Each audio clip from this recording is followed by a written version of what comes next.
한중 정상은 경제 분야에서도 협력을 강화하기로 했습니다. 한중 FTA 협상을 연내 타결짓기 위한 노력을 한층 강화하기로 했고 원 위안화 직거래 시장을 서울에 개설하기로 했습니다. 계속해서 유진양 기자가 보도합니다. 지난 2012년 5월 협상이 시작된 한중 FTA. 지금까지 모두 11차례 협상을 진행했지만 개방 범위와 양어 수준을 중심으로 이견이 좁혀지지 않았습니다.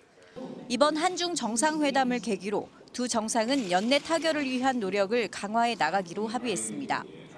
당장 이달 안에 12차 협상을 진행해 쟁점과 입장 차이를 좁혀나갈 계획입니다.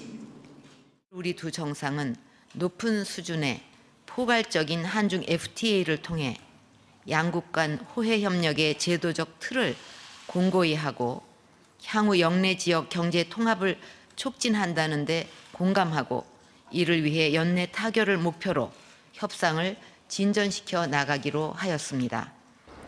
원 위안화 직거래 시장이 서울에 개설되는 점도 눈에 띕니다. 그동안 위안화 청산 결제는 홍콩을 통해 이루어져 거래 비용이 컸는데 그 비용을 줄이기 위해 서울 소재 중국계 은행을 위안화 청산 결제 은행으로 지정하기로 했습니다. 위안화 국제화와 위상 강화 추세에 대응하고 결제 통화를 다변화한 것이 국익에 부합한다는 판단에 따른 조치입니다. 이와 함께 위안화 적격 외국인 기관 투자자 자격도 부여됐습니다.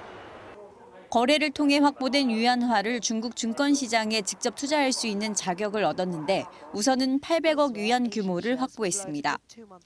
양국 간 금융 인프라 구축에 큰 성과를 이룬 것을 기쁘게 생각합니다. 이를 계기로 양국 기업과 국민 간 거래가 보다 신속하고 자유롭게 이루어질 것으로 기대합니다. 한중 두 나라는 김치 등 식품 기준 분야에서의 협력도 강화하기로 했습니다. 그동안 중국은 김치의 특성을 고려한 위생 기준을 별도로 지정하지 않아 우리 김치의 대중 수출이 막혀 있었습니다. 이번 정상회담을 계기로 중국의 수입 위생 기준 개정 작업이 속도를 낼 것으로 기대돼 김치 수출이 본격화될 것으로 기대됩니다. 중국과의 교류가 확대되면서 두 나라는 구제역과 조류, 인플루엔자 등 가축 질병의 예방에도 협력을 강화하기로 했습니다. 한중 두 나라는 내년부터 바이러스 특성과 백신에 대한 공동 연구 등을 추진할 계획입니다. KTV 유진양입니다.